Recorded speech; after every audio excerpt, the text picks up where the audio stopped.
महत्वपूर्ण इश्यूज एकदम सामने हैं। सबसे पहले मैं 69,000 वाले तमाम नौजवान और शिक्षक जिन्होंने लगातार आंदोलन किया, उनके संघर्ष को मैं बधाई देना चाहता हूं और आने वाले समय में जो उन्हें नियुक्ति मिलेगी उसके लिए भी उन्हें बहुत बहुत शुभकामनाएं। अब सरकार कितना ट्रांसपेरेंट तरीके से और जो कॉन्स्टिट्यूशनल जिम्मेदारी है सरकार की और सरकार कितना निभाएगी, उस पर डिपेंड करता है कि सरकार कितनी ट्रांसपेरेंट है, जिससे कि बच्चों को न्याय मिल जाए। दूसरा विषय यह है कि सरकार लगातार ये कहती है कि जीरो टॉलरेंस उनका है लॉ एंड ऑर्डर के इशू पर। शायद पूरे देश में कहीं ऐसी घटना नहीं हुई होगी जहां ठेकेदार, एजेई, इंजीनियर्स मिलकर के पहले तो घपला घोटाला करें, भ्रष्टाचार करें और कोई कारण ऐसा बने इंजीनियर की हत्या हो जाए। सोचिए, अपने पेमेंट को लेकर के, अपने मुनाफा को लेकर के हत्या हो जाए। और किस जिले में? सुल्तानपुर, जो लखनऊ से बिल्कुल करीब है। लखनऊ के बाद थोड़ा ही हिस्सा है जो अमेठी का पड़ता, वरना सुल्तानपुर जिला है, राजधानी के बिल्कुल पास वाले जिले में।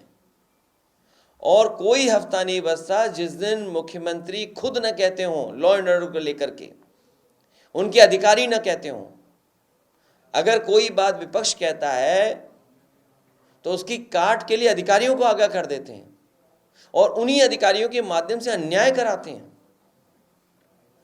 कोई सोच सकता है कि एक पेमेंट को लेकर के एजेई की हत्या हो जाए, एक इंजीनियर की हत्या हो जाए? तो सोचिए कितने बड़े पैमाने पर भ्रष्टाचार उत्तर प्रदेश में चल रहा है। और मुख्यमंत्री जी कहते हैं मुक्ति, जब तक बीजेपी से मुक्ति नहीं होगी तब तक न गरीबे की मुक्ति होगी, न कहीं भ्रष्टाचार से मुक्ति होगी। बीजेपी से मुक्ति होने का मतलब है तमाम परेशानियां, दुख, संकट से मुक्ति होना। और अब जिस बात को हम सब लोग कहते रहे कि संविधान और आरक्षण पर निगाह है भारतीय जनता पार्टी की, उन्हें जब मौका मिलता है आरक्षण से खिलवाड़ करते हैं। संविधान की कैसे धज्जियां उड़ें, कैसे उसमें क्या रास्ता निकाला जाए जिससे अपने लोगों को वो संतुष्ट कर दें या खुश कर दें। अपने लोगों को कुर्सी पे बैठाने के लिए जो ये लैटरल एंट्री का खेल चल रहा है, कोई पहली बार नहीं हो रहा है। न इसमें आरक्षण है, न इसमें संविधान की कहीं जो व्यवस्था है उसका पालन है। अपने लोगों को खुश करने के लिए लैटरल एंट्री कर रहे हैं। और सबसे बड़ा सवाल चुनाव के समय हम लोगों ने पूछा था, मन से रखा था। हम और आप सबने देखा कि उत्तर प्रदेश से लेकर के देश में नैनो यूरिया खरीदवा दी गई। सुनने में ही आ रहा है, हो सकता है ये बात आपकी भी जानकारी में हो कि नैनो यूरिया वाले भी लेटरल एंट्री से आए थे। न नैनो यूरिया से कोई किसान को लाभ पहुंचा है और अभी तक कोई सरकार के पास रिपोर्ट नहीं है जिसके माध्यम से ये बता सकें कि नैनो यूरिया से इतना लाभ किसानों को पहुंचा है। जो लेटरल एंट्री से लाए थे वही नैनो लेकर के आए थे, यूरिया नैनो।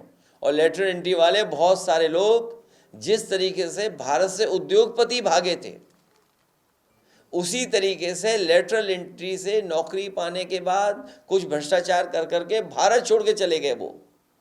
तो हो सकता है भारतीय जनता पार्टी किसी नए भ्रष्टाचार की तैयारी कर रही हो और लेटरल एंट्री वाले लोगों से करा करके वो फिर भाग जाएं भारत छोड़ करके।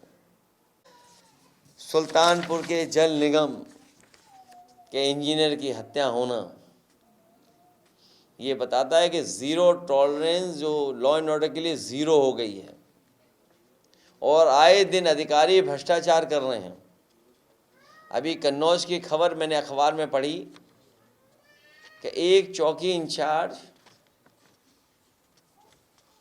किसी प्रधान पर दबाव बना रहा है कि एसी लगवा लें। बताओ, अब तो मौसम भी अच्छा हो गया, अब एसी क्या ज़रूरत है, अब तो पंखे से सो सकते हो। बताइए, मौसम अच्छा हो गया, उस समय भी पुलिस नहीं मान रही है, दबाव बना रही एसी के लिए। ये है इनका ज़ीरो टॉलरेंस करप्शन का।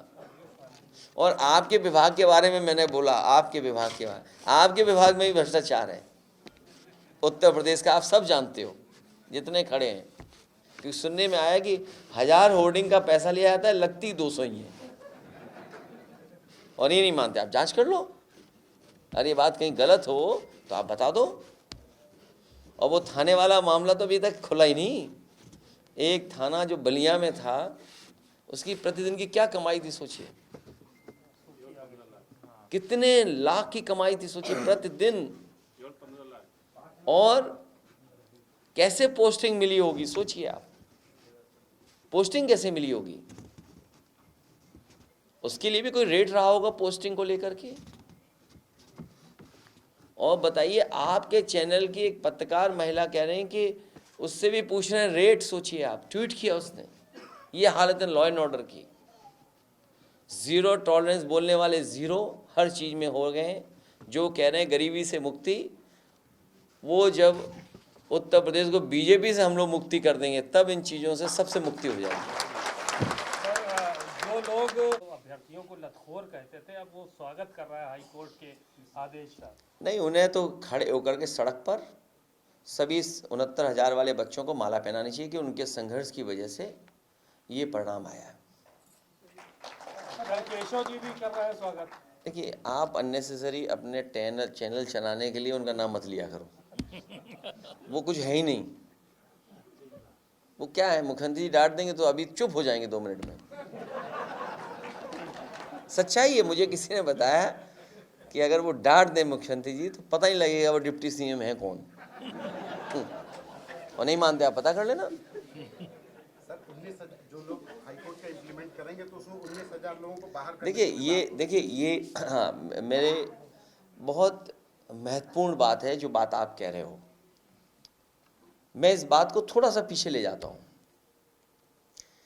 बीजेपी की नियत और मंशा हमेशा रही है कि खिलवाड़ हो, लोगों में एक दूरी बने, लोगों में झगड़ा लगे, लोगों में बंटवारा हो, लोगों के बीच में खाई पैदा हो। सबसे पहले जब मेरिट से भर्ती पुलिस की हुई थी, उस समय जो परिणाम बना था, वो पहले जो व्यवस्था थी आरक्षण की, उसके तहत बना था। पूरा रिजल्ट बना हुआ कोर्ट में रखा था, क्योंकि हमारी सरकार नहीं बनी समाजवादियों की और बीजेपी की सरकार आ गई। उस समय तक ये फैसला आ गया था कि जो पिछड़े और दलित के लोग हैं उनको अपनी कैटेगरी में रखना पड़ेगा, उस कैटेगरी से बाहर नहीं जा सकते हैं। हालांकि वो सुप्रीम कोर्ट का फैसला था, हालांकि मूल भावना जो आरक्षण की उसके खिलाफ थी। मूल भावना से खिलवाड़ लगातार भारतीय जनता पार्टी कर रही है। तो जो बच्चों का रिजल्ट घोषित हुआ था, वो पहले वाला जो रिजल्ट बना था जिसमें जनरल में भी बच्चे आए थे, बैकवर्ड और दलित, वो रिजल्ट बना था। 4 दिन बाद रिजल्ट बदल दिया बीजेपी की सरकार ने, और उन्होंने कहा कि नई जो व्यवस्था सुप्रीम कोर्ट के माध्यम से आई है उसके माध्यम से रिजल्ट बनेगा। तो उस समय 1800 बच्चे पिछड़े और दलित के लोगों की नौकरी चली गई थी, क्योंकि जब जनरल से वो नीचे आएंगे तो उस कैटेगरी के बच्चों को बाहर निकाल दिया जाएगा। तो ये जितना कुछ घोटाला और घपला किया है, इस सरकार की जिम्मेदारी है। आरक्षण से खिलवाड़ सरकार ने की है, और सरकार अपना भ्रष्टाचार, अपना गलत काम छिपाने के लिए बच्चों के भविष्य से खिलवाड़ कर रही थी। ये मुख्यमंत्री की जिम्मेदारी है, और मुख्यमंत्री जी अगर रास्ता नहीं निकाल सकते 69,000 का, तो उन्हें कुर्सी छोड़ देनी चाहिए। और क्योंकि उन्होंने न केवल पिछड़े दलितों के साथ खिलवाड़ की है, बल्कि जो बच्चे निकलेंगे उनके भविष्य के साथ भी खिलवाड़ की है इन्होंने। इसलिए उनको, जिन्होंने खिलवाड़ किए भविष्य से, उनको जवाब देना चाहिए कि आखिरकार उनके पास इतने बुद्धि वाले अधिकारी हैं, आखिर ये खिलवाड़ कौन कर रहा था, कौन खेल कर रहा था। तो इसकी जिम्मेदारी उन्हीं की है, विपक्ष की नहीं है। और ये जो उस पार्टी के लोगों के जो बार बार स्टेटमेंट आते हैं, वो ये कहते हैं कि नहीं, हम भी आरक्षण के पक्ष में, हम भी पिछड़ों के पक्ष में, हम भी जातीय निर्णय के पक्ष में। याद रखना, वो स्वार्थ में और बीजेपी को बचाने के लिए स्टेटमेंट देते हैं। हम तो आपके माध्यम से अपील करेंगे, जितने पिछड़े रहे दलित भाई लोग हैं बीजेपी में, वो सब छोड़ करके आ जाएं और पीडीए परिवार को बढ़ाएं। उन्होंने क्या कहा? गरीबी से मुक्ति। देखिए, बहुत बहस लंबी करने की ज़रूरत नहीं है।